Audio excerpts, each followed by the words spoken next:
ஆண்டவரே, எங்க மத்தியில நீர் வாசம் செய்கிறதற்காக நன்றி.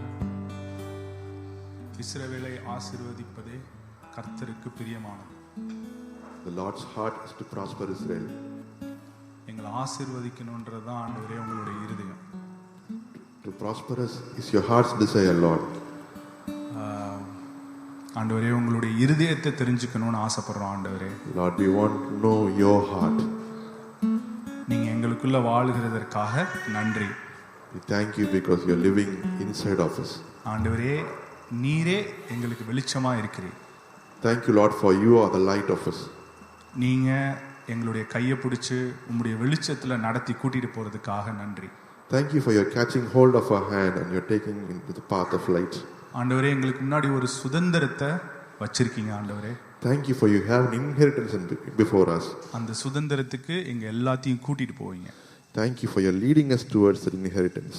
Lord, ஆண்டவரே, நீங்க எங்களுக்கு முன்னாடி இருக்கிற எல்லா பயங்களையும் நீங்க அகற்றி போட போறீங்க. Thank you for your removing all fear.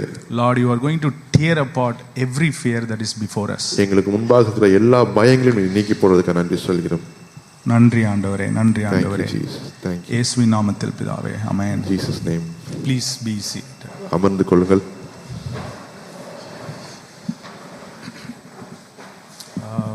Check. போன வாரமே பாஸ்டர் சொன்ன மாதிரி கொஞ்சம் பேத்த கூட்டிட்டு பாஸ்டர் வந்து ஒரு சின்ன ரிட்ரீட் கிடையாது, ஒரு கான்ஃபரன்ஸ் அல்லது அவங்க கூட கொஞ்சம் பேசணும் அப்படின்றதுக்காக கூட்டிகிட்டு போயிருக்காங்க. போன வாரம் சொன்ன மாதிரி இப்போ அவங்கள கூட்டிகிட்டு போயிருக்கிறதுனால நீங்கள் வந்து you are not invited R included அப்படி கிடையாது. உங்களை திரும்ப கூப்பிட்டு போவாங்க. ஜஸ்ட் ஏதாவது டைம் ஷெட்யூல் அவைலபிளாக இருக்கும்போது உங்களை கூட்டிகிட்டு போவாங்க, அவ்வளோதான். So, as Pastor told last week, he has taken few couples to a gathering to drive the vision. So just because you are here, it does not mean that you are not included or you are not invited. With this time schedule and with this for this time limited people are there. Next time and when the next availability comes, you all will be included and you will you don't have to feel disappointed for that. சரி, இன்னைக்கு கொஞ்சம் பேர் தான் இருப்போம். We'll have some heart-to-heart conversation. Of course, I have lot to கொஞ்சம் பேர் தானே இருக்கோம். நம்ம வந்து பேசலாம், ஃப்ரீயாக பேசலாம் அவங்க கூட அப்படின்னு நினச்சிட்டு, எனக்கும் என் ஹார்ட்டில் நான் என்ன ஷேர் பண்ணணுமோ அது இருக்குது. சரி, உங்ககிட்ட கேட்கலாம், நீங்கள் எப்படி இதை எடுத்துகிட்டு போகணுன்னு நினைக்கிறீங்க அப்படிங்கிறது என் ஆசை. So, it's a very small crowd and which means it is easy to have back and forth communication, and I have something to share, but I want to let it open to you and I want to know what you are thinking about the same. அதனால நான் பேசும்போது நீங்க respond பண்ணணும்னு எதிர்பார்க்குறேன். நீங்க திரும்ப என்கிட்ட பேசணும் அப்படின்னு. So the expectancy that we have before you is, as we are asking you something, please respond, because that is the expectancy that we are setting forth before we start. ஒன்றும் தப்பு கிடையாது. இப்போ பேசும்போது கேள்வி இருந்துச்சுன்னா நிப்பாட்டி கேளுங்க. When we talk, if there is some question that is popping up on your mind, please feel free to ask. ஏன்னா கோல் என்னன்னா நமக்கு புரியணும், நம்ம என்ன செய்யறோம்னு புரியணும். அது வந்து அந்த மிச்சுவலாக இருக்கணும், அந்த understanding. So the goal behind this conversation is understanding, and we should all stand in a mutual place. So that's the goal behind this conversation. ஏன்னா என்ன ஒரு பயம்னா, ஸ்கூல் காலேஜ் படிக்கும்போது 9 o'clock ஒரு கிளாஸ் ஆரம்பிக்குதா, 9:40 எப்படா ஆகுன்னு இருப்போம். அந்த ஆள் என்னமோ நடத்தி போட்டோம். 9:40 ஆனா அடுத்த கிளாஸ்க்கு போகலாம் அல்லது கேன்டீன் போகலான்ற கோல். இப்போ அதே செட்டப்பு தான், கொஞ்சம் டிஃப்ரெண்ட்டு. இங்கே நான் இங்கே நிற்கிறேன், நீங்கள் அந்த பக்கம் உட்காந்துருக்கீங்க. இப்போ வீட்டுக்கு போகும்போது கறி எடுத்துகிட்டு போகணும் அல்லது மத்தியானம் சமைக்கணும். செட்டப்பு தான் வேறையே தவிர சினாரியோ ஸ்கிரிப்ட் எல்லாம் ஒரே ஸ்கிரிப்ட் தான். Right from school times, we are following a pattern in the school period. When this teacher will go out, when can we go for a PT period, or when can we go for a snacks break, is what runs in our mind. Similar scenario, put it into the church now. The same thing, one guy is preaching, when this guy will shut his mouth, when will we leave out of this place, run out of this place, buy some chicken or mutton, make some curry, eat, sleep, repeat. So we are thinking all about that in our mind. Okay, so அதனால நீங்கள் respond பண்ணணும்னு எதிர்பார்க்குறேன். இன்னைக்கு வந்து என்ன பேசணும்னு நினச்சேன்னா, ஆவிக்குரிய சத்தியங்கள் அல்லது ஆவிக்குரிய நிஜங்கள்னு ஒன்று இருக்குது. அதுக்கப்புறம் நம்ம வாழ்க்கையில் நம்ம கண்ணுக்கு தெரிகிற காரியங்கள் அல்லது நம்மளால் உணரப்படுகிற காரியங்கள், த நேச்சுரல் திங்ஸ், அதுவும் இருக்கு. So there are two bifurcations. One is the spiritual realities, and then there is the natural realities that we can feel and know. நம்ம ஒத்துக்கிறோமோ இல்லையோ, ஆவிக்குரிய நிஜங்கள் வந்து இந்த பூமியில் உள்ள அல்லது இயற்கையான காரியங்களை ஆளுகை செய்யும்படி தான் ஒரு காட்ஸ் பிரின்சிபல் அல்லது தேவன் அது ஒரு நிர்ணயிக்கப்பட்ட ஒரு விஷயமா இருக்கு. So by the principal decision of God, the spiritual realities were created in such a way that it dominates the physical realities.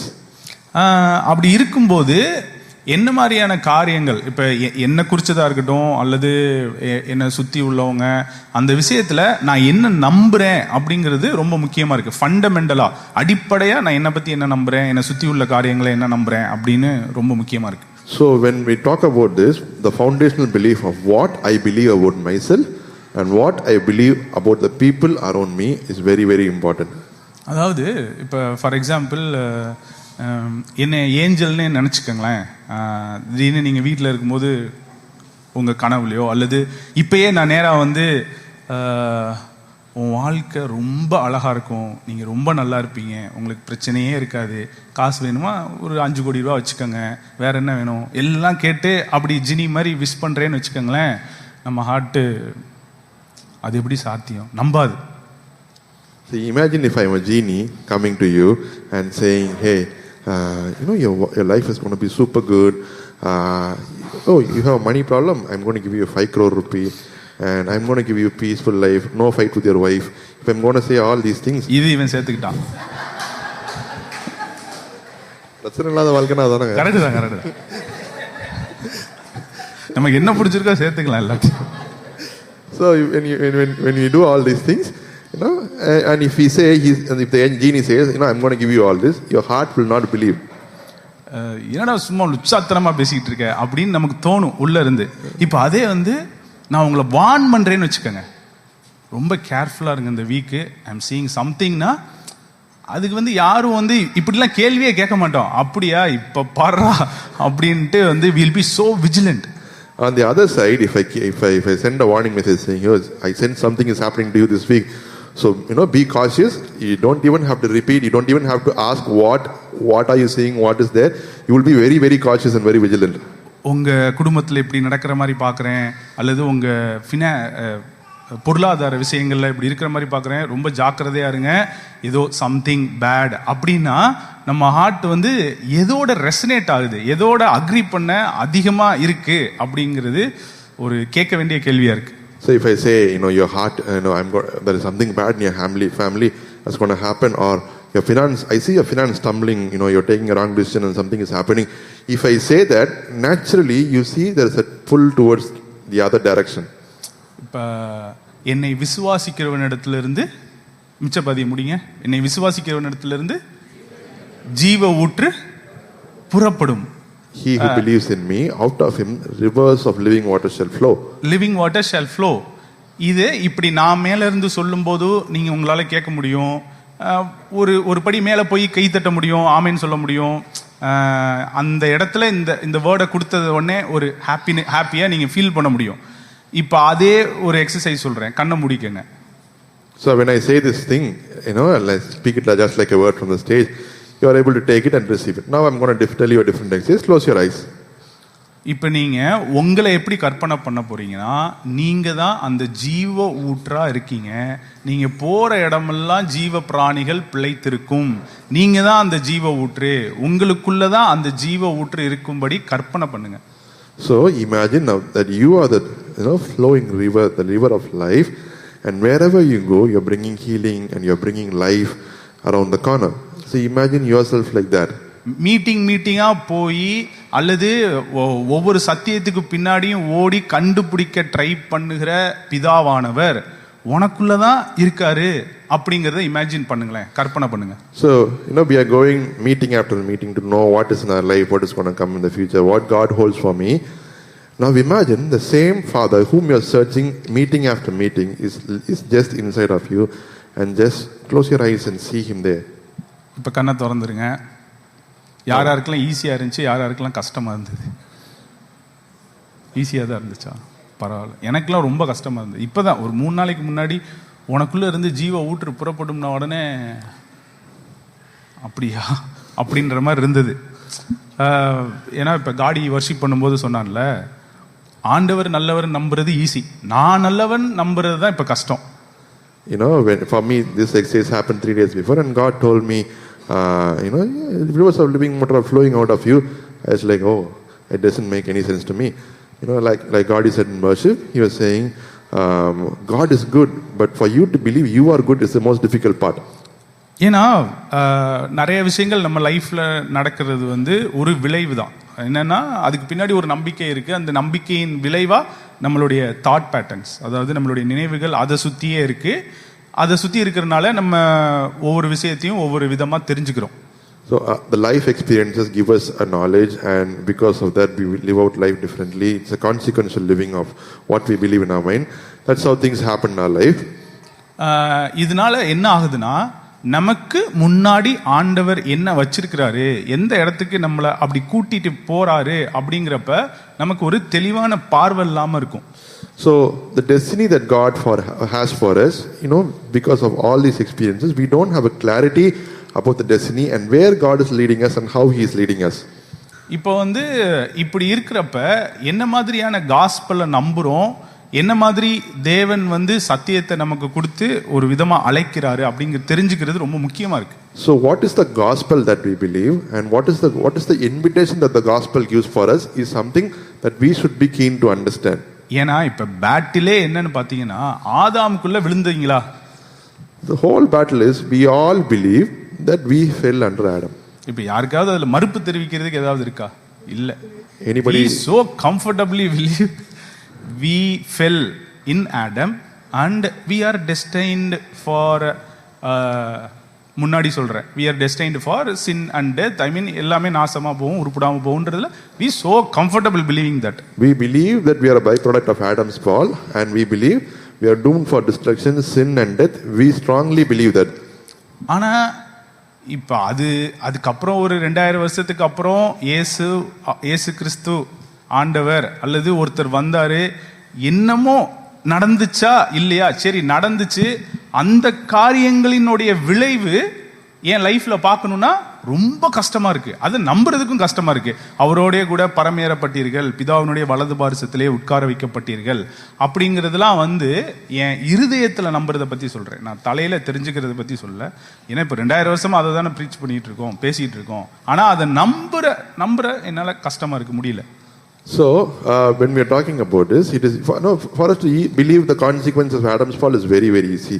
But 2000 years later, Christ has done something, and to believe that effect will manifest in our life, it is very difficult, especially to believe in our heart. We know that in our mind level, but to believe it in our heart, it is very, very difficult.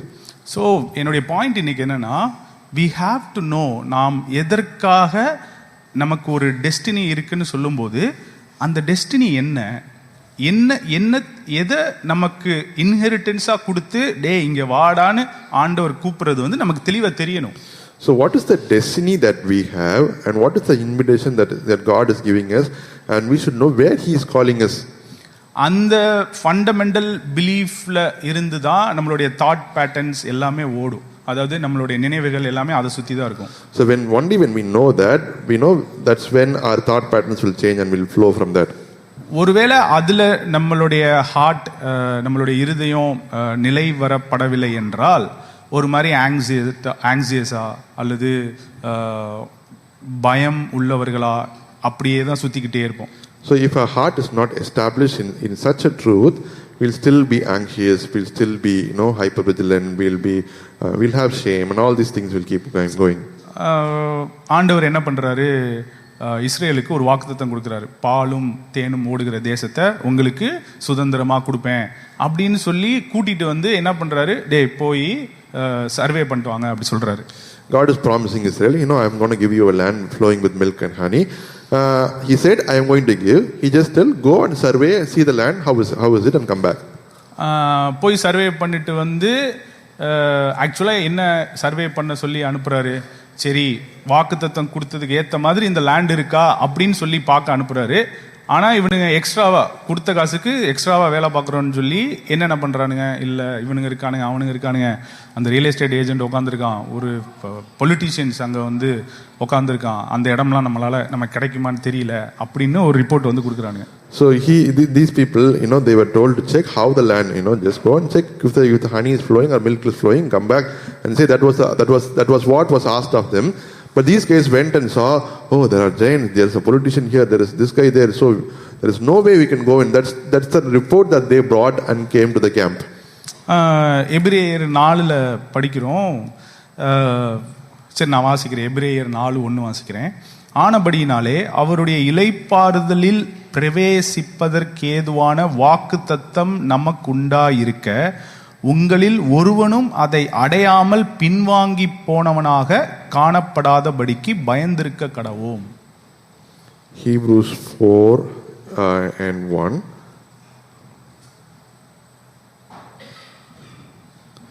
Therefore, since a promise remains of entering his rest, let us fear lest any of you seem to have come short of it. இத டிபிடில போடுங்க.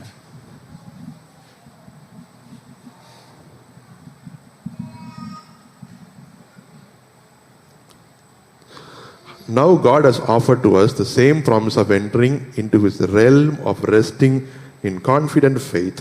So we must be extremely careful to ensure that we all embrace the fullness of that promise and not fail to experience it.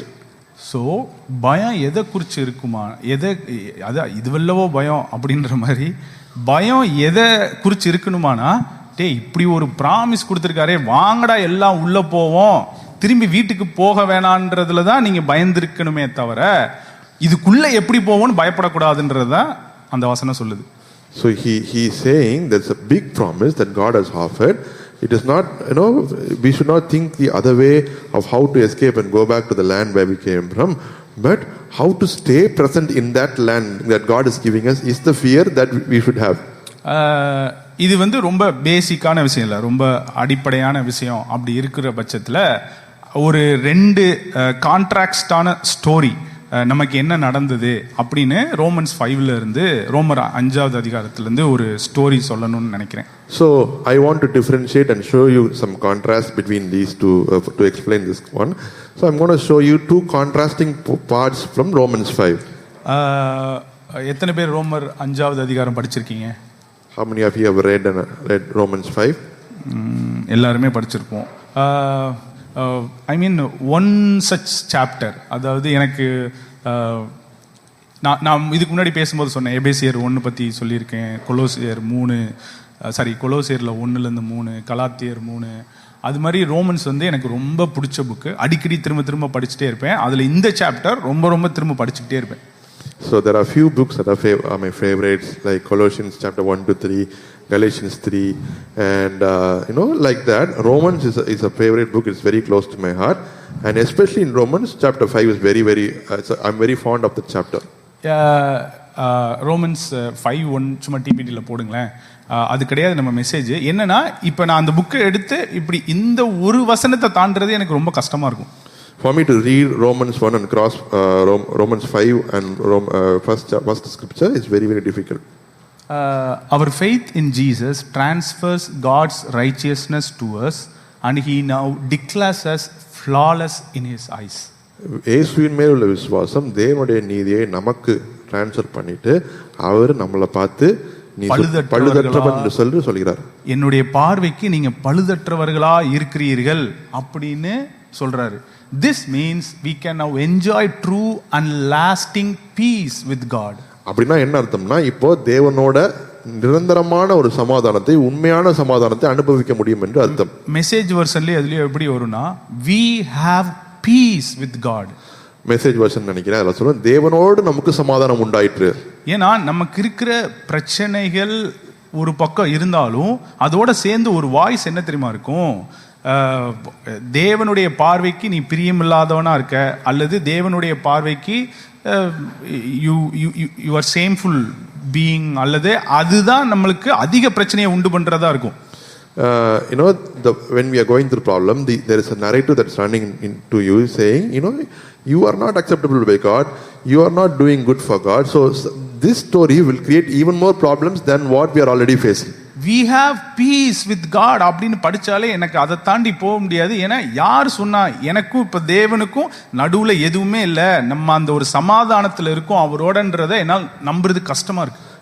When we say there is peace with God, which means there is no stumbling block that is stopping anything, the peace of God. So it is very hard for me to believe that there is nothing between me and God.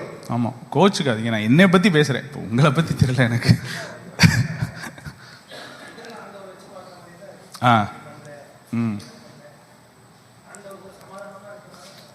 சமாதானமா இருக்கிறோம் அப்படின்றது நம்ம இன்னுமே தான் கஷ்டமா இருக்கு. For us to believe that we have peace with God is still very difficult.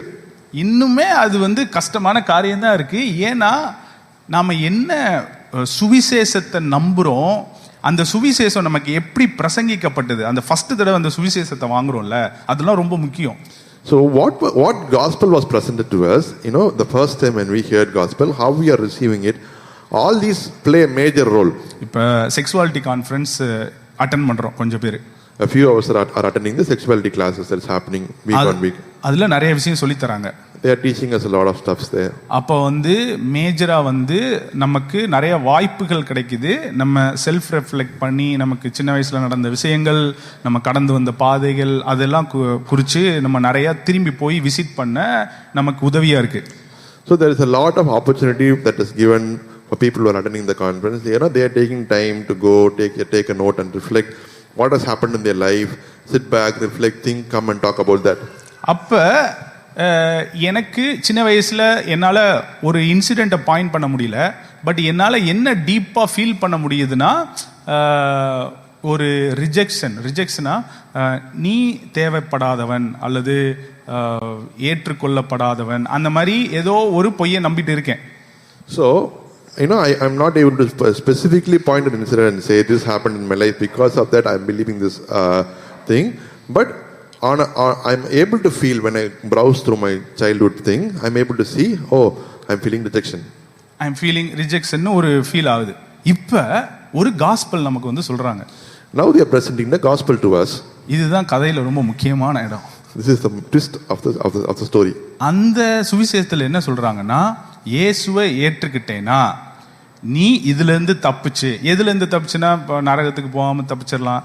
எனக்கு first சொன்னது ஒரு சில விஷயங்கள்லாம் சொல்லி அழிவுல இருந்து நீ மீட்டுக் கொள்ளப்படுவ, இயேசுவை ஏத்துக்கிட்டேனா அப்படின்னு சொல்லி பிரசன்ட் பண்ணும்போது, எனக்கு இருந்த பிரச்சனைகள்னால அது எனக்கு எப்படி தெரியுதுன்னா, அப்ப இதை ஏத்துக்கிட்டு நம்ம என்ன பண்ணணும், இதை பிடிச்சுக்கணும். So when the gospel was first presented to me, it was like, you are going through hell, so God is going to save you from hell and He'll take you to heaven. So that was like, there is something new, I have to hold it now. முடிவு பரியந்தம் நிலை நிற்பவனே ரட்சிக்கப்படுவான். He who faithfully stands till then will be saved. இப்போ என்ன பண்ணணும்னா, என் ரட்சிப்பை நான் என்ன பண்ணணும், பெற்றுக்கணும். ஃபர்ஸ்ட் ரட்சிப்பை பெற்றுக்கணும், அப்புறம் அந்த ரட்சிப்பை காத்து கொள்ளணும். யோசிச்சு பாருங்க, ஏற்கனவே நான் எங்க இருந்து வரேன், நான் தேவையற்றவன், ஏற்றுக்கொள்ளப்படாதவன் அப்படின்ற ஒரு நம்பிக்கையிலிருந்து வரும்போது இப்படி ஒரு சுவிசேஷங்க எனக்கு பிரசங்கித்தா நான் என்ன பண்ணுவேன்? So already I am believing that I am unwanted, I am rejected, I am believing that, and on top of it they are coming and giving a gospel and saying, you have to get saved and then you have to keep your salvation. So if already I am going through some nonsense, and on top of this they are giving such a nonsense gospel, and see how it is going to bother my life. So நான் எப்படி என் உறவுகளை அனுபவிச்சனோ அதே paint God மேல அடிச்சு, இப்போ என்னன்னா அவர் சேரை கெட்டிமா பிடிச்சுக்கிறேன், விட்டா ஓடிடுவார். So whatever I face with my friends or communities or whatever it is, I am painting the same picture on God and I am holding Him tight so that I can't bear. இந்த ஒரு meme பார்த்துருக்கீங்களான்னு தெரியல, swimming பூல்ல ஒரு பையன் இருப்பான், ஒரு கம்பியை பிடிச்சிட்டு அவங்க அம்மா நிற்பாங்க கூட, அம்மாவே யாரோ நிற்பாங்க, கத்துவான், தண்ணிக்குள்ள முங்க போற மாதிரி ஓன்னு கத்துவான். கத்துனவனே யாரோ வந்து மண்டையில அடிப்பாங்க. இப்படி எந்திரிச்சு நிப்பான்ல, தண்ணியே இவ்வளவுதான் இருக்கும் அவனுக்கு. ஆனா இப்படி சாஞ்சு இருக்கிறனால நமக்கு ஃபர்ஸ்ட் எப்படி இருக்குன்னா, விட்டா அவ்வளவுதான் முங்கிடுவான் போலன்னு இருக்கும். கத்துவான், அழுவான். அவனை ஒருத்தர் மண்டையில தட்டி ஏச்சி காலை கீழே வை அப்படின்னோடனே இன்னொன்னு இவ்வளவுதான் இருக்கும் தண்ணி. அதுதான் நம்மளுடைய ரட்சிப்போட வாழ்க்கை. இவ்வளவு நாள் நம்ம வாழ்ந்தோம்ல ஒரு கிறிஸ்துவ வாழ்க்கை. இதுக்கு மேல ஒரு எக்ஸாம்பிள் கிடையவே கிடையாது.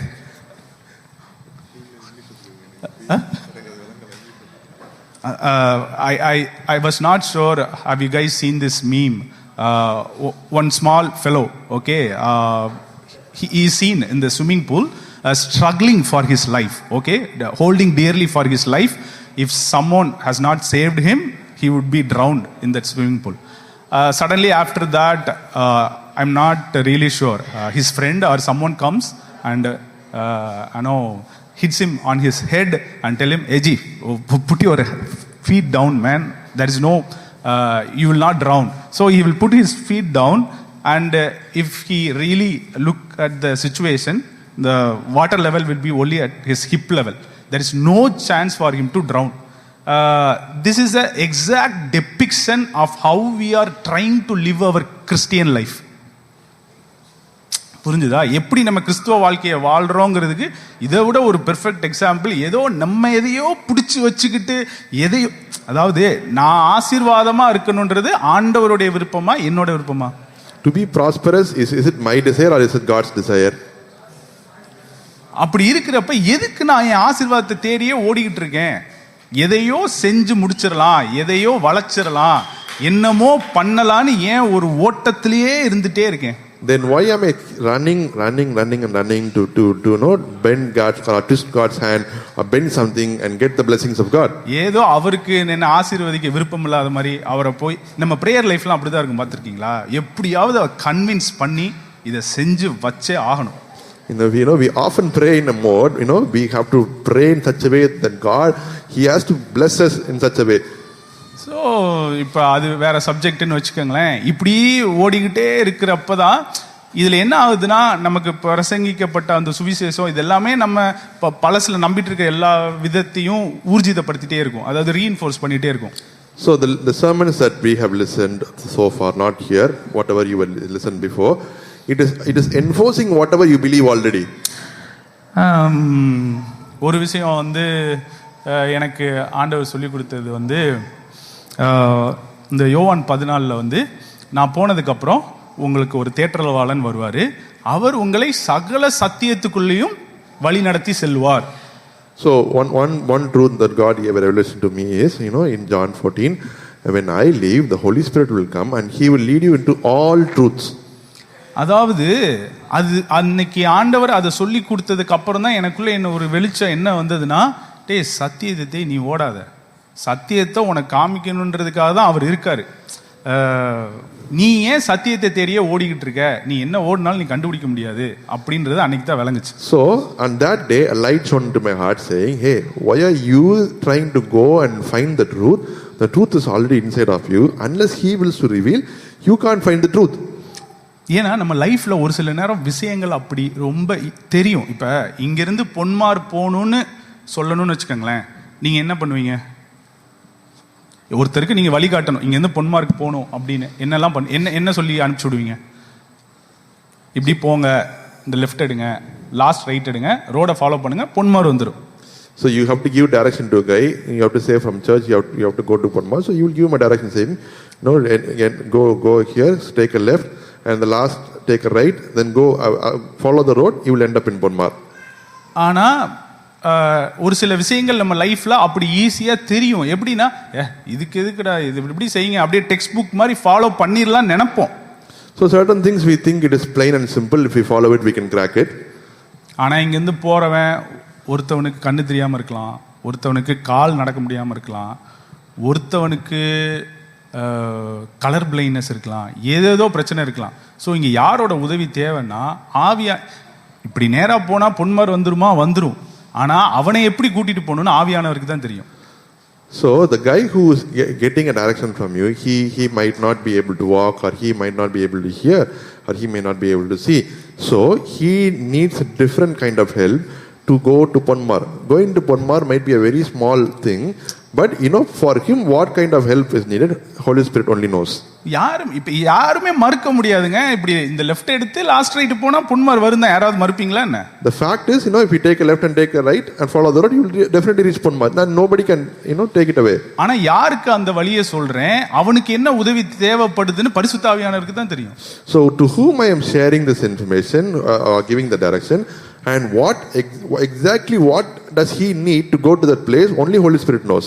நீ அதாவது ரொம்ப pathetic தான் இருந்தாலும் என்ன பண்றது, ஒத்துக்கிட்டு தான் ஆகணும். ஆவியானவர் ஒரு பெரிய ரோல் ப்ளே பண்றாரு என் வாழ்க்கைன்னு யாராவது தைரியமா சொல்ல முடியுமா? கொஞ்சம் திரும்பி பாருங்களேன். அதாவது இன்னைக்கு பஸ் வருமா வராதா, அப்படி இல்லைன்னா பெட்ரோல் தீந்து போச்சுன்னா அந்த ஸ்டில் ஸ்மால் வாய்ஸ் எல்லாம் ஓகே தான். அவர் சொல்றாரு நம்மளை நிறைய விதத்துல பாதுகாக்கிறாரு, ஓகே தான்.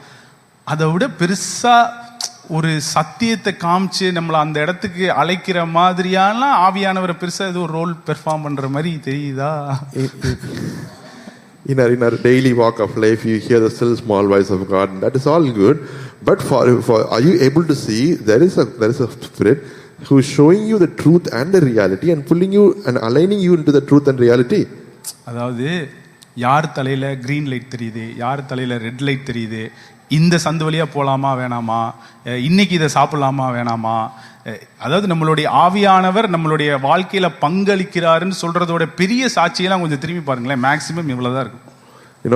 If you say, Holy Spirit has led me or He has been a part of my life, if you turn back and see, you will be able to say some small incident like, in this decision God helped me, in this decision God helped me. That is all you will be able to say. But He is the person who knew first hand-ஆ ஒரு நபருக்கு பிதா இப்படிதான் இயேசுவை நேசிக்கிறாரு, அவங்களுக்குள்ள இப்படிதான் ஒரு ஜீவன் இருக்கு அப்படிங்கிறத ஃபர்ஸ்ட் ஹேண்டா எக்ஸ்பீரியன்ஸ் பண்ணி, இயேசு இப்படிதான் தன்னை குறிச்சு நம்புறாரு, தான் பிதாவை குறிச்சு நம்புறாரு, இப்படிப்பட்ட ஒரு வாழ்க்கை தான் அவங்களுக்குள்ள ஒரு நதி மாதிரி ஃப்ளோ ஆயிட்டு இருக்குன்ற ஃபர்ஸ்ட் ஹேண்ட் எக்ஸ்பீரியன்ஸ் இருக்கிற ஒரே ஆள் அவர் தான்.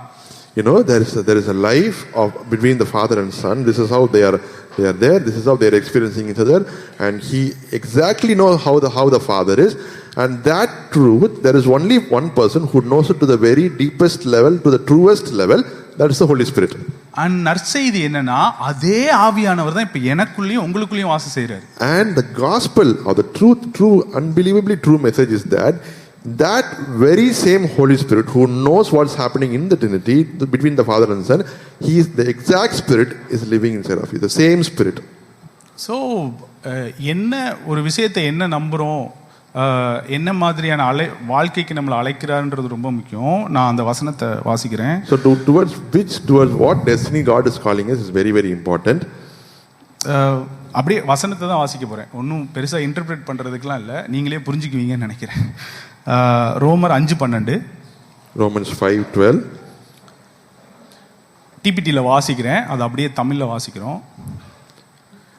When Adam sinned, the entire world was affected. Romans 5:12 டிபிடியில் போடுங்களேன். When Adam sinned, the entire world was affected. ஆதாம் பாவம் செய்த பொழுது முழு உலகமும் பாதிக்கப்பட்டது.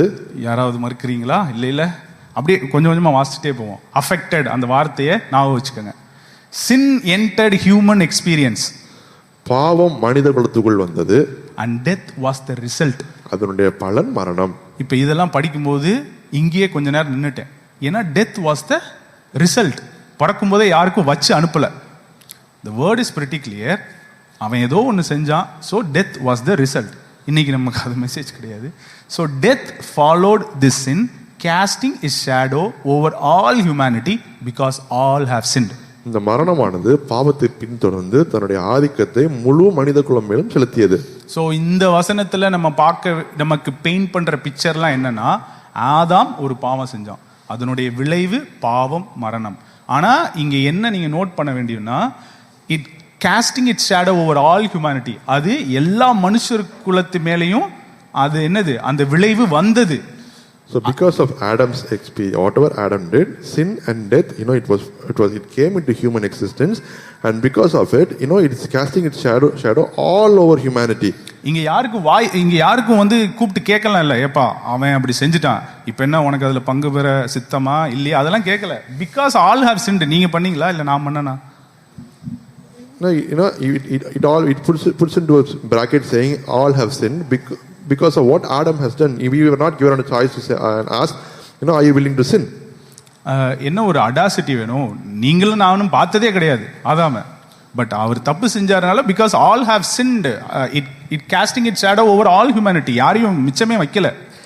We haven't seen Adam at all, but we believe that he sinned, and we just have to believe, and we are still believing that the death has its shadow cast over all humanity. 13 next verse போங்க. Sin was in the world before Moses gave the written law, but it was not charged against them where no law existed. எழுதப்பட்ட நியாயப்பிரமாணம் வருவதற்கு முன்பாகவே பாவம் உலகத்தில் இருந்தது. ஆனால் நியாயப்பிரமாணம் கொடுக்கப்படாதனால பாவம் இருக்கவில்லை, நிலை நிற்கவில்லை. அப்படியே சீனை ஆதாம்ல கட் பண்ணிட்டு மோசஸ்க்கு வராங்க. மோசஸ் நியாயப்பிரமாணம் கொடுக்கறதுக்கு முன்னாடியே பாவம்னு ஒண்ணு உலகத்துல இருந்தது. ஆனா அதை யார் மேலையும் சார்ஜ் பண்ண முடியல, நியாயப்பிரமாணம் இல்லாததுனால. ஒருத்தவனை பிடிச்சி டே இந்த தப்பு செஞ்சுட்டே அப்படின்னு சொல்றதுக்கு ரிட்டனா எதுவும் இல்லை. அது நியாயப்பிரமாணம் வந்ததுக்கு அப்புறம் தான் வந்துச்சு. So now we are changing a scene from Adam to Moses. Sin was there even before Moses was there, and since there was no law, they could not charge it over any humanity, but still sin was there. Next verse. Yet death reigned as king from Adam to Moses, even though they had not broken a command the way Adam had. அதாவது ஆதாம் பாவம் செஞ்ச மாதிரி செய்யலைனாலும் பாவம் என்ன பண்ணுச்சான்? ஆண்டு கொண்டது அவங்க மேல. சாரி, மரணம் என்பது ஆண்டு கொண்டுச்சு. The first man Adam was a picture of the Messiah who was to come. முதலாவது ஆதாம் வரப்போகிற கிறிஸ்துவை குறித்த ஒரு நிழலாட்டமா இருக்கிறான். தமிழ்ல எப்படி இருக்குன்னா, ஒரே நிமிஷம் அந்த வசனத்தை வாசிக்கிறேன். அந்த ஆதாம் பின்பு வந்தவருக்கு முன் அடையாளமானவன் அப்படின்னு ஒரு பெரிய theological shift has to happen. இந்த இடத்துல நமக்கு பெயிண்ட் பண்ணது என்னன்னா, Adam is the origin of our story, humanity. கரெக்டா? So what we are believing is the human history starts with Adam. But இந்த வசனம் சொல்லுது ஆதாம் பின்பு வருகிறவருக்கு முன் அடையாளமானவன். அப்பன்னா இவர் மெயின் பிக்சர்ல ஹீரோவே கிடையாது. Adam is not the hero. கரெக்டா? இல்ல நான் ஏதாவது தப்பா இன்டர்பிரேட் பண்ணனா நான் முன்னாடியே சொன்ன மாதிரி கேட்டுருங்க. So now since the scripture says Adam is the shadow of the true one that is coming, which means there is a true one and Adam is not the main hero in the story. அந்த ஆதாம் பின்பு வந்தவருக்கு முன் அடையாளமானவன் அப்படினா என்ன உங்களுக்கு புரியுது? What do you think when we say Adam is the shadow of the coming Messiah? முன் அடையாளமானவனா என்ன புரியுது? பின்னாடி யாரோ ஒருத்தர் வர போறாரு, அவருக்கு இவன் எக்ஸாம்பிளா இருக்கான். அப்ப யாரை ஃபாலோ பண்ணணும்? இது ரொம்ப முக்கியமான விஷயம். ஏன்னா நம்ம இன்னும் ஆதாமையே தான் நிறைய விஷயத்துல ஃபாலோ பண்ணிக்கிட்டே இருக்கோம். பின்னாடி ஒருத்தர் வராரு. சரி, இதை எப்படி நான் நம்புறது அப்படின்னா, நீங்க எபேசியர் 1 போய் படிச்சு பாருங்க, அல்லது இப்ப 2 தீமோத்தி 1:9, 10. அது எனக்கு இப்ப ஃபர்ஸ்ட் இதை முடிச்சிடறேன், டைம் இருந்தா நான் அந்த இதுக்குள்ளேயும் போய் ஐ வில் எக்ஸ்பிளைன். அடுத்த வசனம் போடுங்க, 15.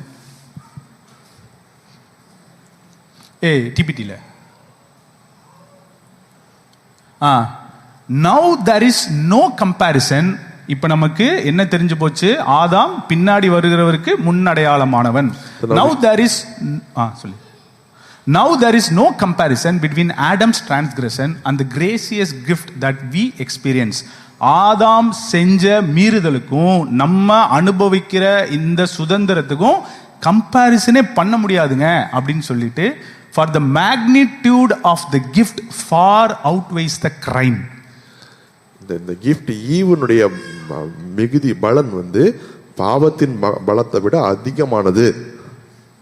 என்ன புரியணும்னா, இப்போ உங்க லைஃப்ல பிரச்சனை இருக்கு, என்னமோ நீங்க தான் தப்பு செஞ்சீங்க, இல்லைன்னே சொல்லல, ஆனா அதை எதால ஓவர் பவர் பண்ண முடியும்? அப்படி இல்லைன்னா இந்த மேக்னிடியூட் ஆஃப் தி கிரேஸ், உங்க மேல உள்ள அந்த கிருபை எதை அவுட்வே பண்ணுனா, நீ என்ன கிரைம் உன் மனசு அல்லது என்ன கடந்து வந்திருந்தாலும் this grace can outweigh that crime. நீங்க you could do you could be a mess because of the choices that you have made, but because of the power of the gift, you can easily walk out of there and come. உடனே அடுத்து வராங்க, it's true that many died because of one man's transgression, but how much greater will God's grace and his gracious gift of acceptance overflow to many because of what one man, Jesus the Messiah, did for us. அதாவது என்னன்னா, ஒத்துக்கிறேங்க, ஒருத்த மீறுதல்னால எல்லார் மேலேயும் பாவம் ஆண்டு கொண்டது, மரணம் ஆண்டு கொண்டது, எல்லாரும் மரணத்திற்கு படுத்தப்பட்டார்கள். ஆனால் அதை தாண்டி பின்னாடி வர்ற மேசையா செய்யறது காரியம் அப்ப எவ்வளவு தூரத்துக்கு அவங்க வாழ்க்கையை அஃபெக்ட் பண்ணுன்னு பாத்துக்கங்க அப்படின்னு சொல்றாரு. அடுத்த வசனம், and this free flowing gift imparts to us much more than what was given to us through the one who sinned. அதாவது பாவம் செய்யப்பட்ட அவர் மூலியமா நம்ம வாழ்க்கையில ஏற்பட்ட காரியங்களை விட பின்னாடி அவருக்கு முன்னடையாளமாய் வருகிற இந்த மேசியா செய்ததின் மூலியமா நமக்கு செய்யற காரியங்கள் அதிகமா இருக்கும், நம்மளால கம்பேரிசனே பண்ண முடியாது அப்படின்னு சொல்றாரு. இதுக்கு டிரான்ஸ்லேட் தேவையில்லையா? சரி, okay. For because of one transgression we are all facing a death sentence with the verdict of guilty. ஒரு மீறுதல் நிமித்தமாக நமக்கு ஒரு மரண சென்டென்ஸ் கொடுக்கப்பட்டிருக்கு. நம்ம குற்றம் சாட்டப்பட்டவர்கள் அப்படின்ற பேக்ரவுண்ட் கீழ வந்துறோம். இது என் கூட சேர்ந்து சொல்லுங்க. For because of one transgression we are all facing a death sentence with the verdict of guilty. இது ரொம்ப பழக்கப்பட்ட விஷயம். அதாவது எந்திரிச்சு நின்று எல்லாம் ஆமேன்னு சொல்லுவோம். டெக்னிக்கலா ஃபாரசி மாதிரி சட்டையை கிழிச்சு தேவ தூசணம் சொன்னீர்கள்னு இருக்க வேண்டிய இடத்துல இப்ப இந்த வசனம்லாம் வாசிக்கும் போது ரொம்ப ஈஸியா ஆமேன்னு சொல்லுவோம். These are statements which are totally against God, but we still comfortably believe and say amen to this point. But this gracious gift leaves us free from our many failures and brings us into the perfect righteousness of God, acquitted with the words not guilty. இந்த கிருபையானது நம்முடைய அநேக தோல்விகளிலிருந்து மீட்டு கொண்டு பூரண நீதிக்குள்ளாக கொண்டு வந்து நீ குற்றமற்றவன் என்று நிரூபித்து காண்பிக்கிறது. சோ ரெண்டு சென்டென்ஸ், ஒரு சென்டென்ஸ் கில்ட்டி அப்படின்னு, இன்னொரு சென்டென்ஸ் என்ன சொல்லுது? Not guilty. இதை நல்லா ஞாபகம் வச்சுக்கோங்க. சென்டென்ஸ் அதாவது தமிழ்ல எப்படி சொல்றதுன்னா ஒரு ரெண்டு தீர்ப்பு. கரெக்டா ஆண்டி? தீர்ப்பு. நம்ம மேல ஒரு தீர்ப்பு இருக்கு. There are two judgments over you. One judgment is saying you are guilty, and there is another judgment that is saying you are not guilty. இதெல்லாம் spiritual language. என்ன spiritual languageனா, when I hear few prophets அல்லது அந்த மாதிரி prophetic giftல இருந்து operate பண்றவங்க எல்லாமே இந்த I am judging or I am sentencing அப்படிலாம் சொல்லும்போது இதெல்லாமே spiritual languages that God uses and it tells us our spiritual reality. When people, prophets declare, or few people whom I know who declare from the prophetic realm, what I come to sense is this is the reality that God is seeing me, and I take it. Next verse. So இப்ப இவங்க மேல they are not guilty அப்படிங்கிறது ஒரு தீர்ப்பாவே இருக்கு. I am not guilty is a sentence that is over them. ரொம்ப பிடிச்ச வாசனம். Death once held us in its grip. மரணம் ஒரு முறை எப்பயோ ஒரு முறை நம்ம அதனுடைய வலைக்குள்ள நம்ம அமைக்க வச்சிருந்துச்சு. And by the blunder of one man death reigned as king over humanity. ஒரு மனுஷன் சொதப்பனால மரணமானது ராஜா மாதிரி மனுஷ குலத்தை ஆண்டிட்டு இருந்துச்சு. சோ இப்ப அடுத்த உடனே என்ன கேக்குறாருன்னா கேள்வியா தான் கேக்குறாரு. இத ஒரு ஓபன் எண்ட் क्वेश्चनா பால் வச்சு, அதுவே நீ இவ்வளோ நம்புற, இவ்வளோ தூரத்துக்கு உன் வாழ்க்கையை அஃபெக்ட் பண்ணணும்னு நினைச்சீனா அப்ப இது எப்படி இருக்கணும்னு சொல்லி ஒரு ஓபன் எண்டட் क्वेश्चनா தான் கேக்குறாரு. So Paul is having open ended questions saying, so if you believe because of one man Sodapal everything can happen like this, now what can happen? The other sentence is there over you. But now how much more are we held in the grip of grace and continue reigning as kings in life enjoying our regal freedom through the gift of perfect righteousness in the one and only Jesus. கிருபை நிமித்தமாக நம்ம ஆளுகை செய்யப்படப்பட்டு அதனால உண்டாக்கப்பட்ட நீதியின் சுதந்திரத்திலே பூரண நீதியிலே நம்ம எப்படி இருக்கிறோம்ன்றது நம்ம எவ்வளவு தூரம் யோசித்து பார்க்கணும். இந்த தமிழ்ல நல்லா இருக்கும். அதுல முக்கியமான வசனம் என்னன்னா அதிக நிச்சயமாமே. அதாவது உன் வாழ்க்கையில பிரச்சனை இருக்குதா இல்லைன்னு சொல்லல, அல்லது நமக்கு வந்து நம்மளுடைய ஹிஸ்டரி, நம்ம தலையில ஒரு நரேட்டிவ் ஸ்டோரி, என் லைஃப்பை பத்தி எது இருந்தாலும் அதிக நிச்சயமா நம்ம வாழ்க்கையில ஒரு விஷயம் இருக்கு. அது இயேசு கிறிஸ்து மூலியமா நமக்கு என்ன நடந்தது, அது மூலியமா நாம ஜீவனிலே ஆளுகை செய்யப்படுவோம் அப்படிங்கிறது தான் அதிக நிச்சயம். So there is problems happening in life, and there is a different narrative that's running in your head. All these might look true to you, but there is a reality of truth that is there, which has happened through Jesus Christ. 18 அடுத்த வசனம். In other words, just as condemnation came upon all people through one transgression. அதாவது ஒருத்தருடைய மீறுதல்னால எல்லாருமே ஆக்கினைக்கு உள்ளாக தீர்க்கப்பட்டார்கள். அப்படி இருந்தும் so through one righteous act of Jesus sacrifice, the perfect righteousness that makes us right with God and leads us to a victorious life now available to all. அதாவது எதுக்காக இவ்வளவு தூரத்துக்கு இந்த வசனத்தெல்லாம் சொல்லி காமிச்சுக்கிட்டு இருக்கேன்னா, நம்ம மனதுல ஒரு ஃபண்டமெண்டல் ஷிஃப்ட் என்ன நடக்கணும்னா, இன்னுமே என் லைஃப் அழிவை நோக்கி போகுது, இல்லை ஏதோ ஒன்று நடக்க போகுதுன்னே சுத்திக்கிட்டு இருக்காத, அதிக நிச்சயமாக நமக்கு வச்சிருக்கிற காரியம் நிறைய இருக்கு. No, still don't believe that your life is going to be doomed and you're on the path of destruction. There is a much sure reality that is there, that God has set for you. Come, start believing that. கொஞ்சம் டெக்னிக்கலா சொல்லணும், இன்னுமே தயவு செய்து ஆதாமை பிடிச்சி தொங்கிட்டு அலையாதீங்க. அவன் வருகிறவருக்கு முன்னடையாளமா தான் இருக்கான். So if I have to tell you in clear language, don't hold on to Adam and find your origin story in Adam. He is just a shadow of the reality that was coming behind him. So நான் அதனால தான் சொன்னேன், பாவம் நமக்கு பிரச்சனையே இல்லை. That's why I'm saying sin is not a big problem. இதை video எடுத்து போட மாட்டாங்க நம்புறேன். பாவம் நமக்கு பிரச்சனை இல்லைங்க. நமக்கு ஆரம்பத்திலிருந்து தேவன் நமக்குன்னு ஒரு பர்பஸ், ஒரு டெஸ்டினி, ஒரு தீர்மானத்தை வச்சிருக்காருல, அந்த தீர்மானம் என்னங்கிறது இயேசுவை பார்த்தா தான் எனக்கு தெரியும். Sin is not a big problem, but the destiny that God has for me, I will understand only when I see Jesus. N life எப்படி அன்ஃபோல்ட் ஆகும், என்னை எங்க கூட்டிட்டு போகணும்னு நினைக்கிறாருன்றதை எனக்கு இயேசுவை பார்த்தா தான் தெரியும். What God has for me, where is He taking my life towards, and all these things will get unfolded when I see Jesus. So யாருக்காவது போய் நான் சுவிசேஷம் சொல்லணும்னு வச்சுக்கோங்க, இதுக்கு பேரு தான் நற்செய்தி. நான் ஃபர்ஸ்ட் இயேசுவை சொல்லி என்ன மாதிரி வாழ்க்கை இருக்குன்னு சொல்லி தான் கூட்டிட்டு வரணும். நம்ம போய் பிரசன்ட் பண்ணும்போதே நீங்க பாவியா இருக்கீங்க, இப்ப ரட்சிக்கப்படுறதுக்கு இப்படி வாங்க அப்படின்னு சொல்றதுனால நம்ம எதை ரீஇன்ஃபோர்ஸ் பண்றோம்னா, தெரிஞ்சோ தெரியாமலோ எதை ஊர்ஜிதப்படுத்துறோம்னா, இங்க பாரு பாவம் இப்படி ஒரு பெரிய விஷயம் இருக்கு, இதுல இருந்து எப்படியா வெளியே ஓடி வந்துரு அப்படின்னு. So for us to show a glimpse of, when we are sharing the gospel to people, the reality that we should share is, hey, look at Jesus, this is what He has promised, so surely that will happen. From here, this is a beautiful life that is there. We should show all these and invite them, rather than telling what is their current pathway state and inviting them with a different gospel. நம்ம மைண்ட்ல எது பெருசா தெரியுது அப்படிங்கிறது ரொம்ப முக்கியம். நம்மளுடைய awareness எங்க போகுதுன்றது ரொம்ப முக்கியம். So what is holding our awareness, what is occupying our mind in our awareness is a very important thing for us to analyze. இங்கிலீஷ்ல சொல்லணும்னா நோ பிரெய்னர். அதாவது இதை உட்காந்து ஆராய்ச்சி பண்ணணும்னு ஒண்ணுமே இல்லை. இந்த அதாவது வேதாகமத்துல அட்டை டு அட்டை எடுத்தீங்கன்னா காடோட லாங்குவேஜ்லாம் ஒண்ணுதான். நான் உன்னை பத்தி ஒன்ன சொல்வேன், அதை நம்பு, அவ்வளவுதான். If you read Bible from cover to cover, He just says one thing. I am telling something true about you. You believe that alone is enough. ஒரு சில நேரம் டீ கடைக்கு போவோம், பீச்சுக்கு போவோம், நிறைய பேசிட்டே இருப்போம். இப்ப கொஞ்சம் அப்படி பின்னாடி திரும்பி பார்த்தோம்னா, ஆபிரகாமுக்கு ஒரு வாக்குத்தத்தம் கொடுக்கிறாரு.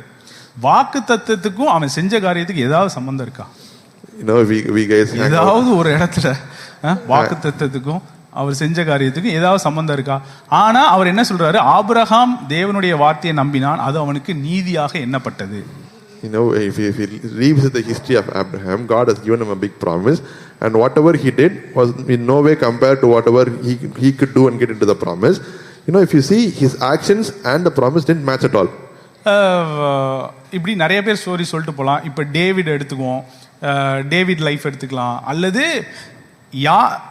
யாரோட வாழ்க்கையும் வந்து என்னைக்குமே தேவனுடைய வாக்கு தத்துவம் உங்க மேல இப்படி இருக்கிறதுனால இப்படியெல்லாம் சரி செஞ்சுக்கங்க உங்களை, அப்பதான் அந்த வாக்கு தத்துவம் நிலைக்குன்றது கேள்வி கிடையாது.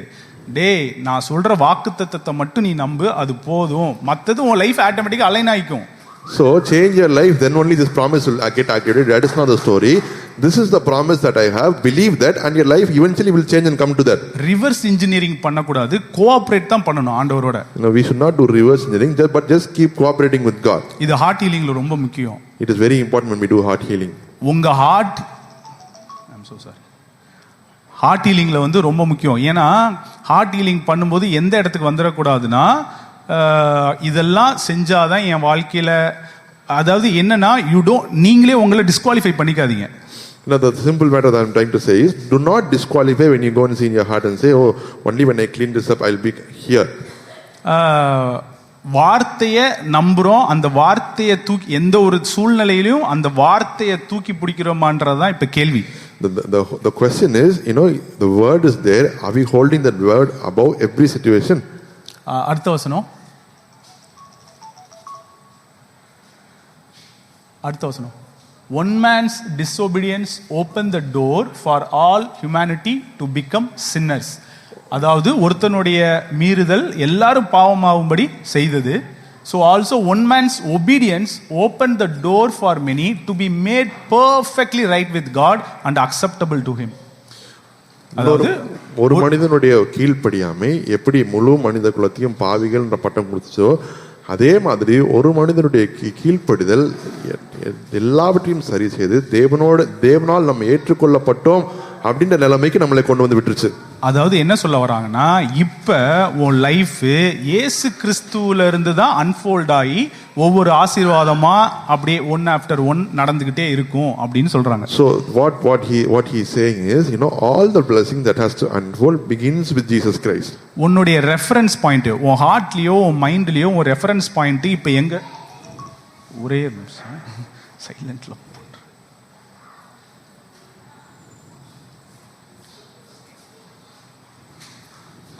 உன் ஹார்ட்ல ஒரு ரெஃபரன்ஸ் பாயிண்ட் இப்ப எங்க போக கூடாதுன்னா,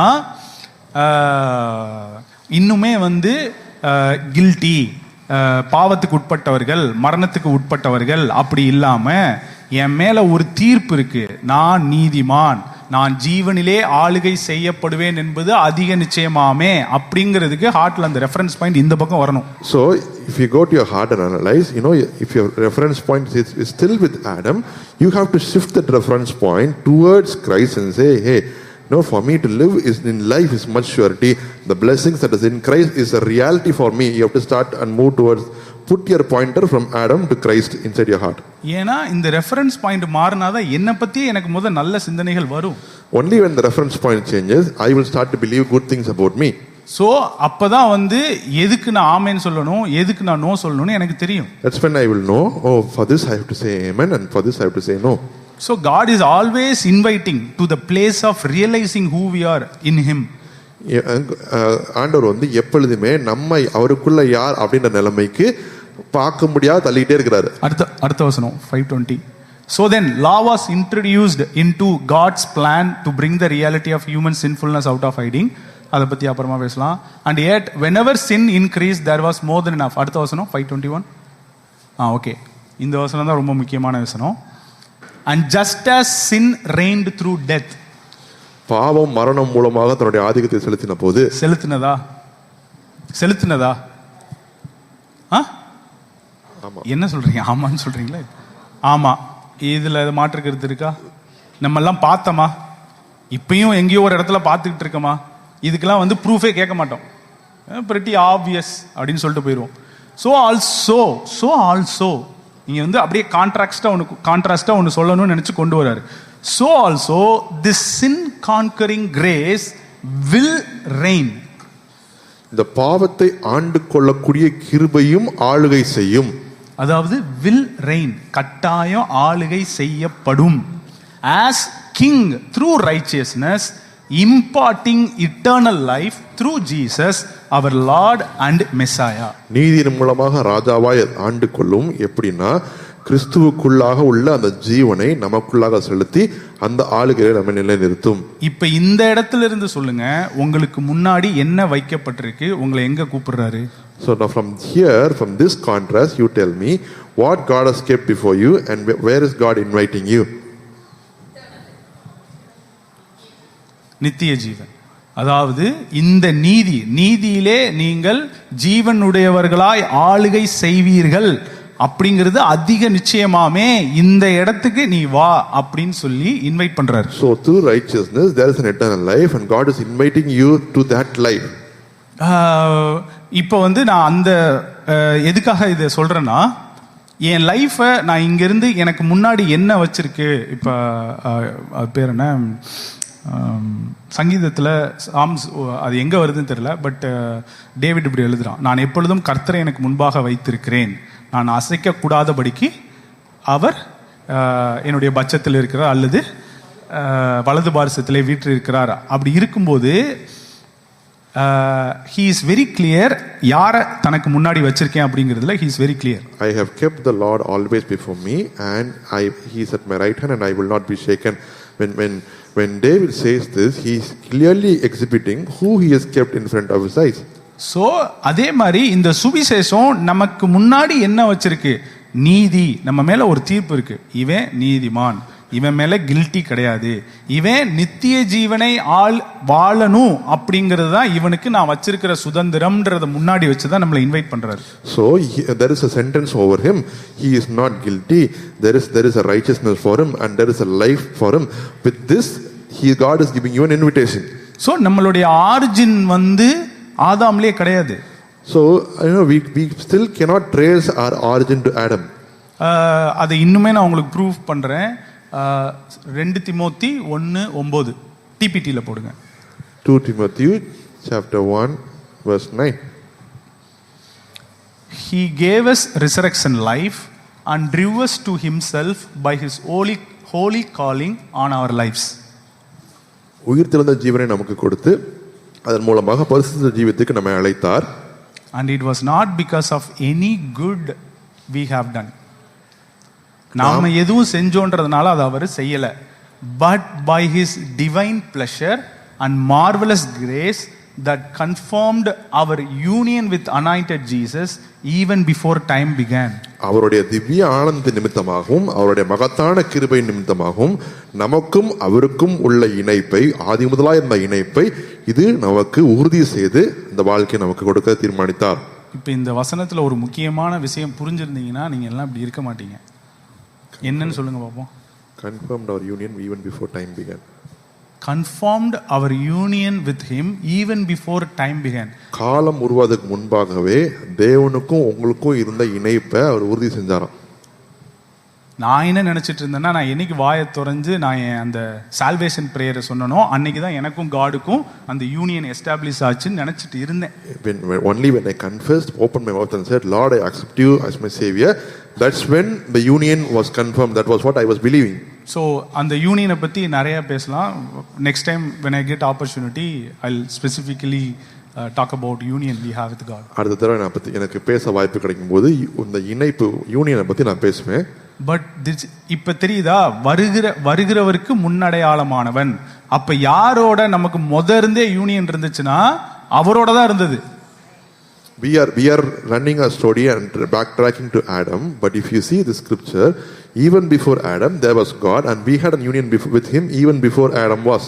அடுத்த வசனம் தான் ரொம்ப அருமையா இருக்கும். இந்த யூனியனை ப்ரூவ் பண்ணணும்னு ஒன்னு பண்றாராம். இப்ப அவரு மனுஷ ரூபம் எடுத்தது, வாழ்ந்தது, சிலுவைக்கு ஏறினது, பரம் ஏறினது, இது எல்லாமே நமக்கு இருந்த இந்த யூனியனை ப்ரூவ் பண்ணணும். எந்த விதத்திலையும் உன்னுடைய ஹார்ட்லயும் உன் மைண்ட்லயும் ஒரு பொய், நீ அவரோட யூனியன்ல இல்ல, வாழ முடியாதுன்னு சொல்லிடக்கூடாதுன்றதுக்காக தான் இதை செஞ்சாரு அப்படின்னு இருக்கும் அர்த்தம். So the next scripture is very important. It tells you how, you know, his incarnation, death, burial, resurrection and ascension, why this plays a major role, why is it given, so that it is to confirm the union that you have even before time began. 10th. This truth is now being unveiled by the revelation of the anointed Jesus. இப்பொழுது இந்த சத்தியமானது வெளிப்பாடானது அபிஷேகம் பண்ணப்பட்ட இயேசுவினாலே வெளியரங்கமாக்கப்படுகிறது. என்ன சத்தியம்? என்ன சத்தியம் வெளிப்படுது? முந்தின வசனம் என்னது? Union we had with him even before time. காலம் தோன்றுகிறதுக்கு முன்பாகவே அவர் கூட நமக்கு என்ன இருந்ததா? ஒரு ஐக்கியம் இருந்தது. நம்மளை யாரும் அவர்கிட்ட இருந்து பிரிச்சுக்கலாம் இல்ல. அந்த சத்தியத்தை அன்வெயில் பண்ணும்படி இப்ப என்ன பண்றாரு? அவரு வெளியரங்கமாகிறார். the revelation of the anointed Jesus. அடுத்து our life giver who has dismantled death, obliterating all its effects on our lives. மரணத்தையும் அதன் சகல தந்திரங்களையும் நம்மிடத்திலிருந்து நீக்கி ஜீவனின் அதிபதியானவர். என்ன எப்படி புரிஞ்சுக்கிற மாதிரி சொல்லணும்னா, நான் அவருக்குள்ள யாரு, அவருக்கும் எனக்கும் என்ன மாதிரியான ஒரு ஜீவன் இருந்ததுன்னு வெளிப்படுத்த முற்படும் போது நடுவுல இருந்த சின்ன சின்ன சில்லற சாமான எல்லாம் கிளியர் பண்றாரு. அதுதான் இந்த விஷயங்கள்லாம். புரியுதா?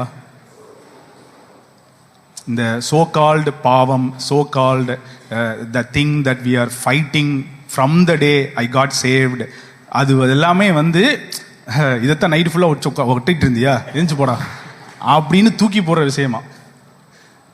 You know, the whole story is, you know, there is a உனக்கு அந்த ஜோக் புரிஞ்சுதா? புரிஞ்சு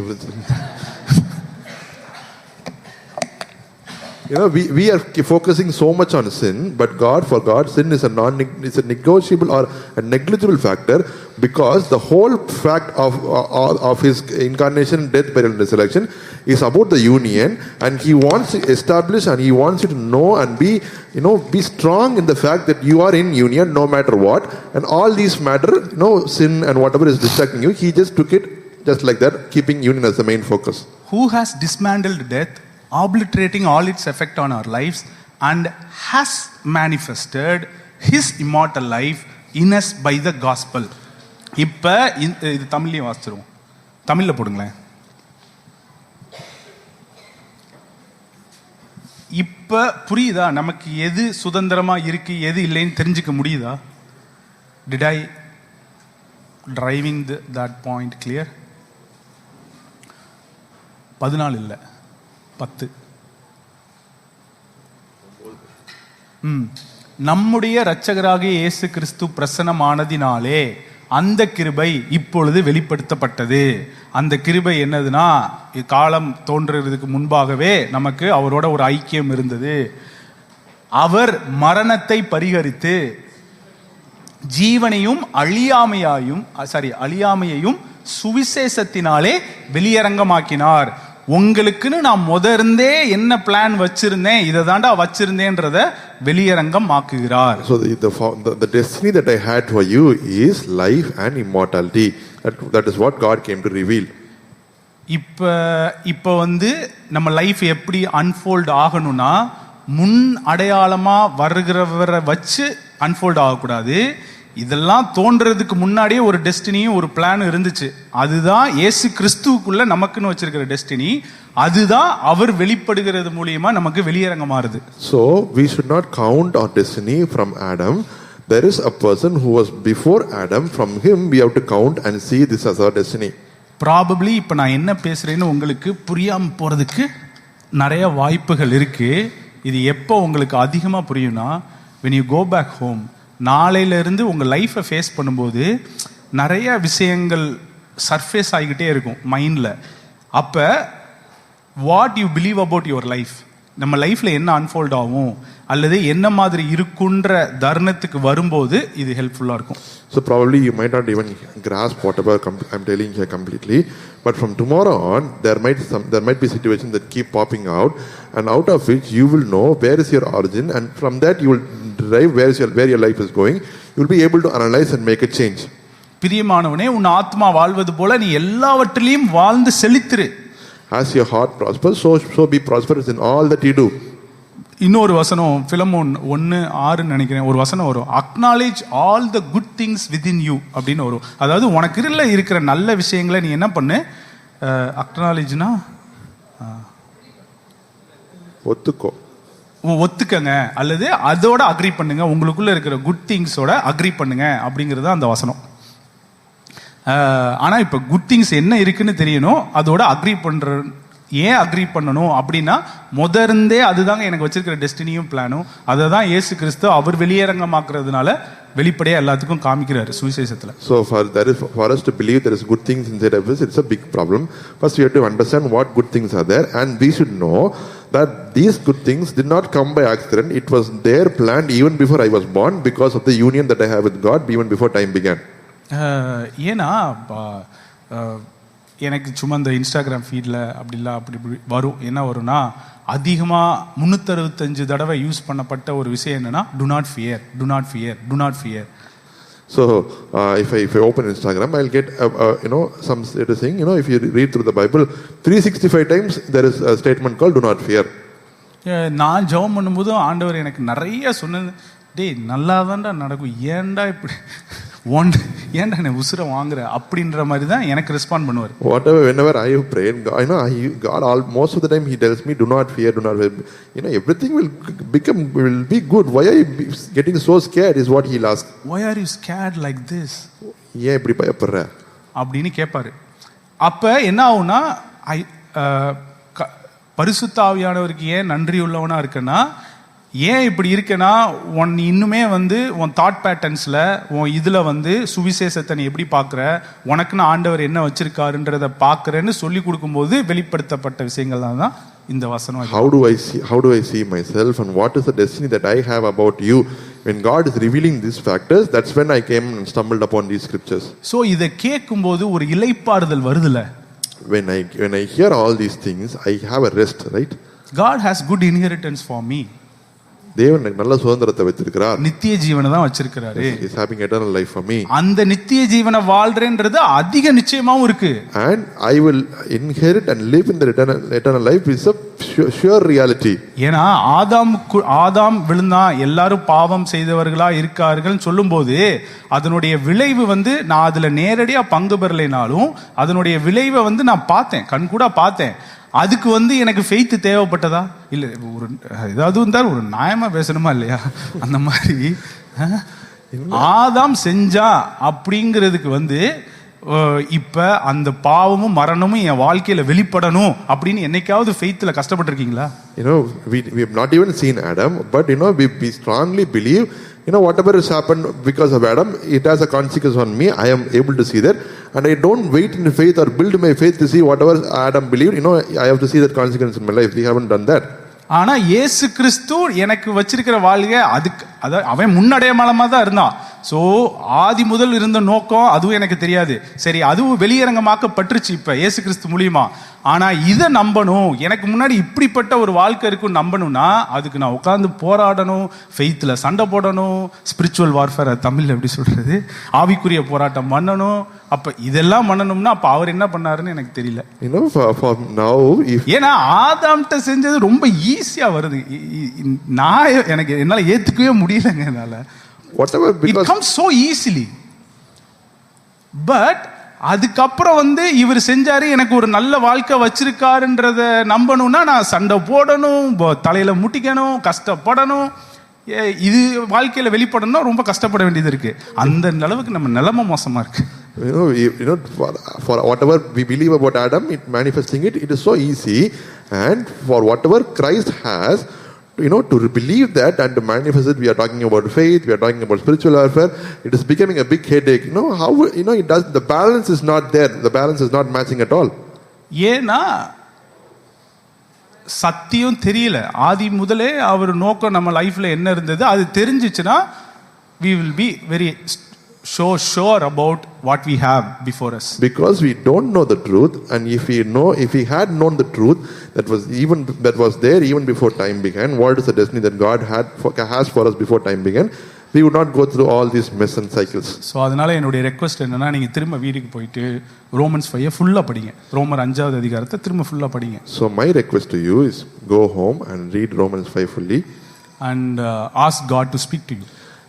தேவனை உங்களிடத்துல பேச சொல்லுங்க. இதை வச்சு பேச சொல்லுங்க. இப்போ ஏதாவது உங்களுக்கு கேள்வி இருக்கா? Do you have any questions now? எதுவும் இல்லையா? Okay let's all stand. எல்லாம் எழுந்திருக்கலாம்.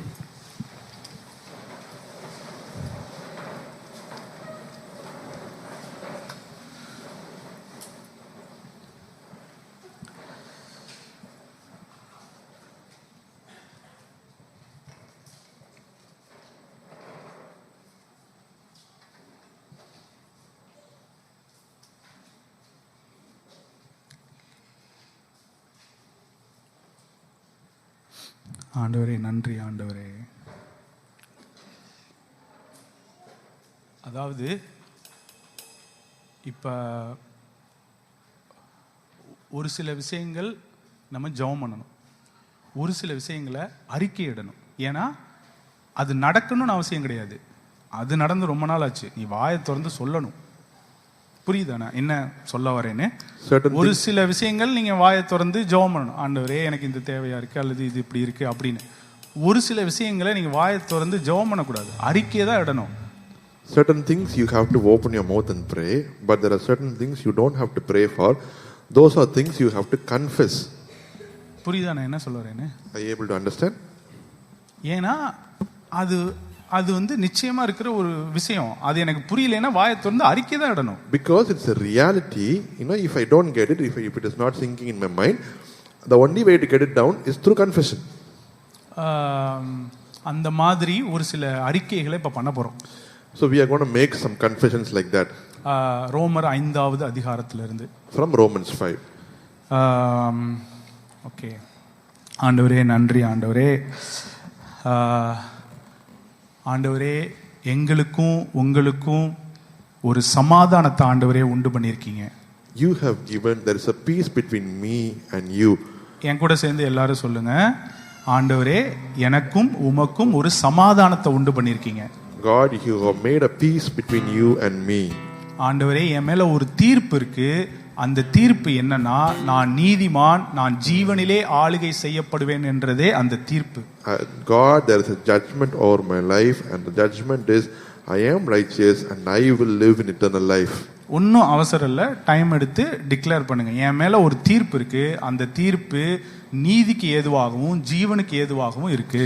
There is a judgment over my life. That judgment is about life and it's about righteousness. நான் நீதிமான். I am a righteous man. நான் ஆக்கினைக்கு உட்பாக தீர்க்கப்பட்டவன் அல்ல. I am not sentenced into condemnation. நான் இயேசு கிறிஸ்துவுக்குள் நீதிமானா இருக்கிறேன். In Christ I am a righteous man. எனக்கு முன்பாக நித்திய ஜீவனே வைக்கப்பட்டிருக்கிறது. Before me eternal life is there. அந்த ஜீவனிலே நான் ஆளுகை செய்வேன் என்பது அதிக நிச்சயமாமே. And I will inherit this eternal life is a much sure reality. நான் இயேசு கிறிஸ்துவுக்குள்ளாக ஆசீர்வதிக்கப்பட்டவனா இருக்கிறேன். என்னிலே பழுதொன்றும் இல்லை. In Christ I am blessed with all blessings and there is no flaw in me. நான் கேட்டுக்கொள்வது எதுவோ அது எனக்கு செய்யப்படும். Whatever I ask it shall be given to me.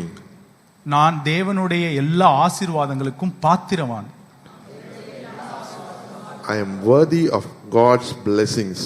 அவருடைய வார்த்தையே என் வாழ்க்கையில் எது நிஜம் எது நிஜமில்லைன்னு தீர்மானிக்கும். His word will determine what is true. எல்லாவற்றிற்கும் மேலாக நான் அவருடைய வார்த்தையவே கனம் பண்ணுவேன். அவருடைய வார்த்தையவே எல்லாவற்றிற்கும் மேலாக கனம் எப்பயுமே கனம் பண்ணுவேன். I will honor his word above everything else in my life. Thank you Lord. ஆண்டவரே நன்றி ஆண்டவரே, நன்றி ஆண்டவரே. Lebala buri hantori hantere tere talalo bari hantere te mala taro tara barantere hantuna talara batere tere. நீங்க வாயை திறந்து கொஞ்ச நேரம் அந்நிய பாஷையில பேசுங்க. Open your mouth. La buri hantore te mala to la horo hantere telele hala to ra mari hantuna tala bari hantore te marana telele la bari te. Tene tala buri hantere ma tere tele la lo hare hantere te shetere la lo hare hantere tara mara hantere. ஆண்டவரே, இருதயத்துல ஒரு ஆழமான இடங்கள்ல ஒரு சுகத்தை கொடுக்கிறதற்காக நன்றி. லாபரிஹான் தொரிஹான் தெரே தேலே லோஹாரா பா தேரா ஹோனமா தெரே தா லாஹூரிஹான் தெரே தேனா மாலா தூரஹான் தெரே பா தேனான் தெரே தலா மாரினா தெரே. Daniel Ratnam, for you I am seeing ஆண்டவர் வந்து ஃபாதர் வூன்ஸ், அது எப்படி தமிழில் சொல்கிறேன்னு தெரியல, அந்த வூன்ஸ்லாம் வந்து ஆண்டவர் உன்னை ஹீல் பண்ணுறாரு. Labori hantere bo tere hantana to labari hantana to labari hantere te mana tara lahure te parano tara ne tara te lahuri handere te marana tere lahure tere te marana ho tere te la lapori hantere tere tere tere. Let's serve communion. Communion கொடுப்போம். Labori hantone te amore hantere le bare hantona tere batere shatere. இதுதான் communion எடுக்கும்போது நினைவு கூறணும்னு சொல்றாரு. நமக்கு என்ன நடந்தது, என்ன மாதிரியான வாழ்க்கையை நமக்கு முன்னாடி வச்சிருக்காருன்னு நீ அக்னாலேஜ் பண்ணணும் அப்படிங்கிறது தான் இப்போ ஆண்டவர் வந்து இன்வைட் பண்றாரு நம்மள. What is the shift that has happened in Christ? Become aware of that when you're taking communion is what God is asking of us. For few here, இங்க இருக்கிற ஒரு சில பேத்துக்கு ஒரு சீசனல் ஷிஃப்ட் நடக்கிற மாதிரி பார்க்கறேன். For few people who are here, I see a seasonal shift happening in your life. Effortlessly you will enter into that season. Without any effort, you will enter into that season. Le bari hantore te shatara la hora hantere bara hantere tere shatara la tola la bari hantere la mari hantere shera handura tala la hora te bari hantere te mara hantere shela lo hora te ri hantere mara hantere.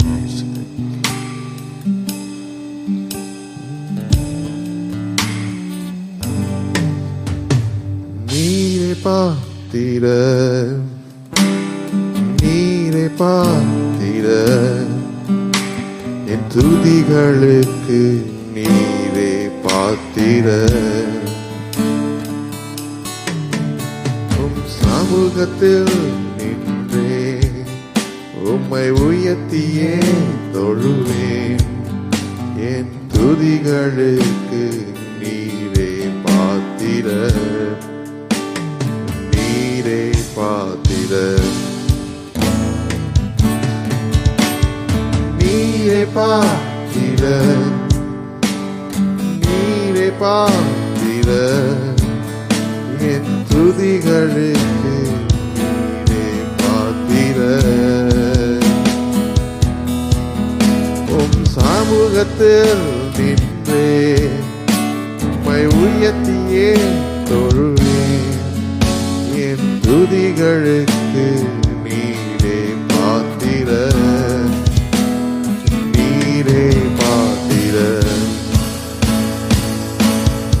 உம்மை போற்றுவேன், எனதெல்லாவற்றிலும் உம்மை உயர்த்திடுவேன், எங்கள் பிதாவே உம்மை போற்றுவேன், எனதெல்லாவற்றிலும் உம்மை உயர்த்திடுவேன், எங்கள் பிதாவே.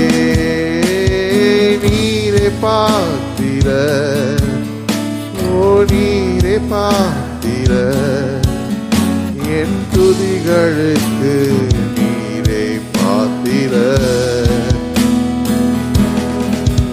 உம் சமூகத்தில் நின்றே உம்மை உயர்த்தியே தொழுவேன், என் துதிகளுக்கு நீரே பார்த்தீர, நீரே பார்த்தீர.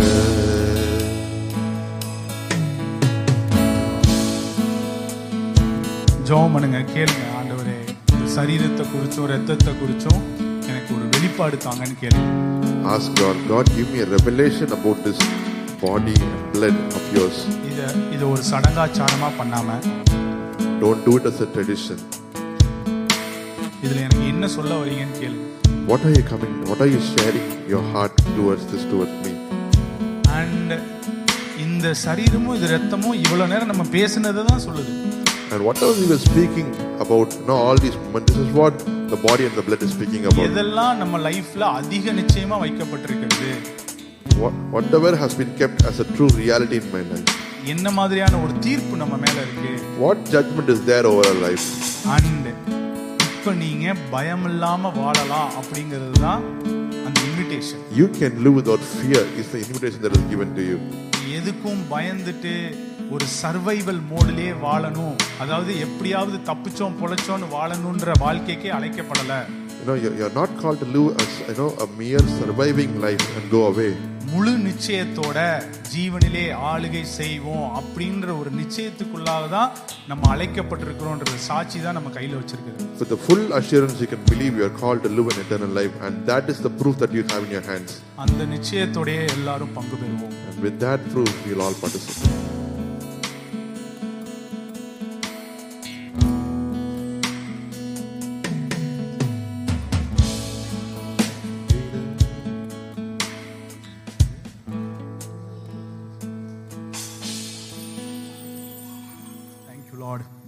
Let's all give offering boxes. ஆனந்தமாக அன்பரை பாடுவேன், அசையவர் என் ஆத்துமாவிற்கே. ஆனந்தமாக அன்பரை பாடுவேன், அசையவர் என் ஆத்துமாவுக்கே. ஆனந்தமாய் ஆஸ்திகள் அருளும், ஆனந்தமாய் ஆஸ்திகள் அருளும். ஆண்டவரே சுவை போல் யாரும் இல்லை, ஆண்டவரே சுவை போல் யாரும் இல்லை. இயேசுவல்லால் இயேசுவல்லால் இன்பம் ஈகத்தில் வேறு எங்கும் இல்லையே. இயேசுவல்லால் இயேசுவல்லால் இன்பம் வேறெங்கும் இல்லையே. ஆனந்தமாக அன்பரை பாடுவேன், அசையவர் என் ஆத்துமாவிற்கு. ஆனந்தமாய் ஆசிகள் அருளும், ஆனந்தமாய் ஆசிகள் அருளும். ஆண்டவர் இயேசுவை போல் யாரும் இல்லையே. இயேசுவல்லால் இயேசுவல்லால் இன்பம் ஈகத்தில் வேறு எங்கும் இல்லையே. இயேசுவல்லால் இயேசுவல்லால் இன்பம் வேறெங்கும் இல்லையே. கிறிஸ்து இயேசு பிரசன்னமாகுதல் கிருபையும் வெளியாகினதே. கிறிஸ்து இயேசு பிரசன்னமாகவே கிருபையும் வெளியாகினதே.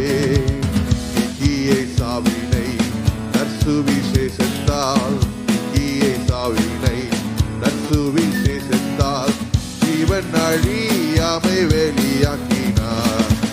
இயேசுவல்லால் இயேசுவல்லால் இன்பம் ஈகத்தில் வேறு எங்கும் இல்லையே. இயேசுவல்லால் இயேசுவல்லால் இன்பம் வேறெங்கும் இல்லை. இயேசுவல்லால் இயேசுவல்லால் இயேசுவல்லால் இன்பம் ஈகத்தில் வேறு எங்கும் இல்லையே.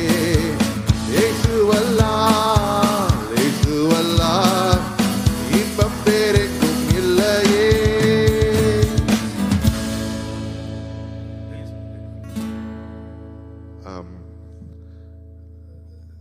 டிசம்பர் 10ஆம் தேதி 2 மணிலேருந்து 5 மணி வரைக்கும், டிசம்பர் 17ஆம் தேதி ஒரு ஃபுல் டே, 2 சனிக்கிழமையும் ஒரு சனிக்கிழமை half day, 17th full day dead free conference அப்படின்னு ஒன்று நடத்துகிறோம். லைஃப் அப்ளோஸ் தான் நடக்கும். நீங்கள் இங்கே வர்றது கொஞ்சம் ஈஸியாக இருக்கும். சில ஃபைல்ஸ்லாம் கொடுப்பாங்க, அதில் ஒர்க் பண்ணுற மாதிரி இருக்கும். ஸோ நீங்கள் இங்கே வர்றது உங்களுக்கு பயனுள்ளதாக இருக்கும். நேரலையிலையும் பார்க்கலாம். நேரலையில் பார்க்குறவங்க ப்ரிடாமினண்ட்டாக நீங்கள் தமிழ்நாட்டுக்கு வெளியில் இருந்தீங்கன்னா நீங்கள் நேரலையில் பார்க்குறது ஈஸியாக இருக்கும். But if you come here you'll be benefited much. Christmas அன்னைக்கு நமக்கு இப்போ அடுத்தடுத்து இப்படி போய்கிட்டே இருக்கும். ஸோ இதான் major announcement for this week. Speak life இருக்கா இல்லையான்றது இந்த வாரம் நாங்கள் கன்ஃபார்ம் பண்ணி நாங்கள் சொல்லிடுறோம். Within Tuesday you will get an announcement. உங்களுக்குரிய நம்பர்ஸ், உங்களுக்கு எதுவும் சர்ச் நம்பர்லேருந்து மெசேஜ் வரல அப்படின்னா உங்கள் பேர் போட்டு சர்ச் நம்பருக்கு இதுதான் உங்கள் பேருன்னு சொல்லி போட்டிங்கன்னா அது எங்களுக்கு வசதியாக இருக்கும். உங்களை அந்த குரூப்பில் ஆட் பண்ணி உங்களுக்கு நாங்கள் டெக்ஸ்ட் கொடுக்கறது வசதியாக இருக்கும். Thank you for coming. God bless you.